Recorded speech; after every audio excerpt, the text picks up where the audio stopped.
Hey y'all, in today's video I'm gonna talk about movement because I realized all my other videos just briefly covered movement. So this is an ultimate guide of movement. It's gonna cover some stuff I covered in my other videos, but that's the whole point. So let's get into it. So number one is going to be the strafing. Okay, so strafing is where you just basically like do this. Okay, so you just run around like this, and you can even jump too, and you gotta turn randomly and say like a side dash distance from the opponent. So here you can see I can even turn back a little bit.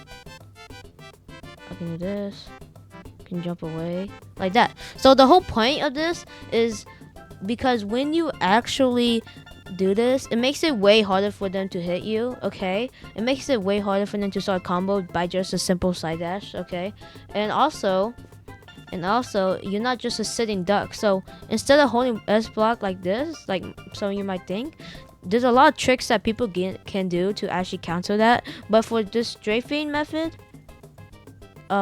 there's like the only thing that they can do is fun dash towards you. If they do fun dash, please expect the fun dash. Okay, if you think they will fun dash, stay closer. So then if they do land a fun dash, they'll either miss or it'll just be a roll dash, like oh, this roll. Okay, wait, this roll dash. Okay, I can't make it, but yeah, that roll dash that makes them roll. Okay, so if you think they'll try to fun dash you when you're like doing this, just get closer. So then it'll make that roll dash that I was talking about. Okay, so that's strafing. Practice that. Number 2 on the list is going to be hook dashes. So when you do a hook dash, you're actually going to be like doing this, like this. Okay, so the whole point of this is to actually just make it so if you miss, you go back like to your original position or just stay away. So you can even make that V shape I made. This V shape I made. You can even do that. The whole point is just if you miss, you're away from them. Okay, that's the whole point. But what happens if you hit? So this is when backdash cancel is actually useful. A lot of people say backdash cancel is like, oh, it's useless. Oh, like it's flashy. It is kind of flashy, but in this case, I think this is the only useful thing backdash cancel can be in. There's some other things, but this is the main useful thing about backdash cancel is that you hit them, you can use backdash cancel. I fell right there, but like that. Maybe a combo, whatever. Okay, so that's why you should learn backdash cancel. It's not just a flashy thing. You can actually use it with hook dash. It's just the perfect combo to do. So I hit them and oh, I messed up that backdash cancel, but you know what I'm talking about, right?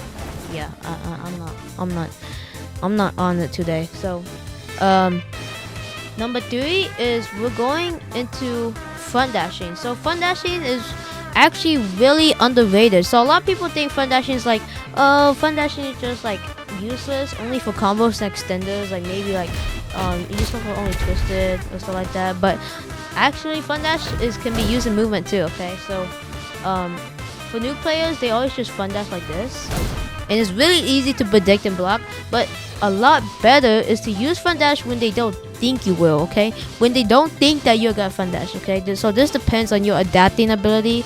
I do have a video on adapting. Go check that out in my channel. But you gotta adapt and just know when they won't expect it and just front dash. Not like this. Okay, what's better is you get closer and you do an instant front dash. Okay, less likely for them to block. Okay, you can see here is an instant front dash. Okay, so the whole point of instant front dash is instant. It's fast. It's hard to block. Okay, it's hard to respond to. You can see I'm going behind them back very quickly. So to do instant front dash, short tutorial is you get like maybe 2.5 tile ranges. Okay, and then you front dash, and then when you go like when you pass around here, you just turn right to the back. Okay, so watch this like that. So I went like this. This is very hard to block that. Like even good people who know how to track well, that's very hard. That's very hard too. That's very hard to block. Okay, even if you expect it. Okay. What's better is if you use it unexpectedly, because then I'm gonna guarantee you that almost 98% of those fun dashes, when you use it unexpectedly, they will land, and it is crazy. Okay, it's very underrated. It's still like not, it's still not used a lot. I think it is very underrated. Instant fun dash, and just do that. Okay, so that's one thing you can do. And another thing you can do is also pressure. So pressure, in movement wise, pressure is basically when you get close to them, you make them do something. Okay, so in basic terms, this means that you strafe near them, or like you get close to them, and you're making them think that you're gonna attack. So let's say that I get close to them, they're most likely going to think that I am going to side dash into them and absolutely start a combo. But I'm actually not gonna do that. I'm actually just going to like just do this. Okay, I'm just gonna like get kind of close and make them do something. You can even be out here. Heck, you can even be like over here. Okay, the closer the better though. So you gotta strafe close to them. The more closer you strafe to them, the more likely they're gonna do something. So the reason we do that is because when you pressure them and you get so close to them, is that they think you're gonna do something, but you don't. You don't do anything really. You make them think that you will, so they're gonna respond, and they're like, oh, I'm gonna block, I'm gonna side dash away, or I'm gonna back dash away, right? You're making them do something, okay? And then when you don't do something for that amount of time, they get stressed.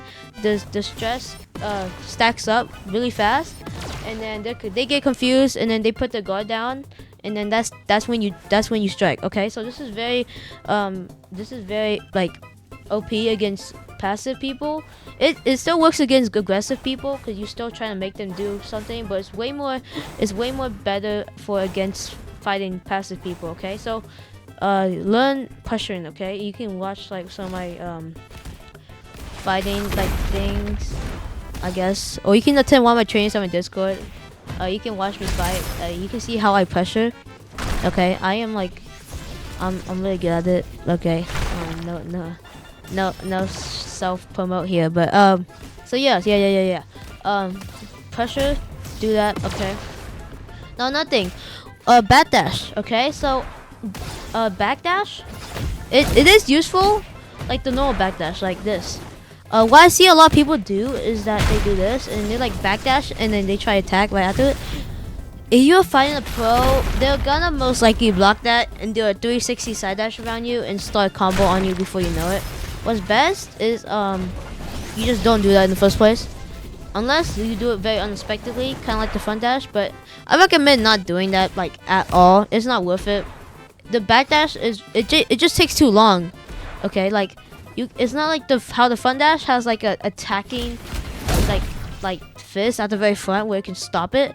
For backdash, the only way you can stop it is with a move. That's backdash cancel. Okay, but just no backdash. Barely use. I barely use it. Okay. I only use it when I'm trying to get away. So let's say I'm like really close and I missed the side dash, and I'm like, ooh, I'm like, oh no, what do I gotta do now? I don't have my side dash. I can't strafe away because it takes too long, and he's gonna side dash around me. What you can do is just backdash. So like, do that. Oh, and then you're like, oh no, what I do? You just backdash away. Okay. So, you can do that. That's backdash, and yeah, that's basically the end of the video. This video is around like 9 minutes long. I know my other videos like 8 minutes long. I hope this extra minute doesn't hurt y'all, but yeah, thanks for watching, y'all. Bye, and eat trash cans.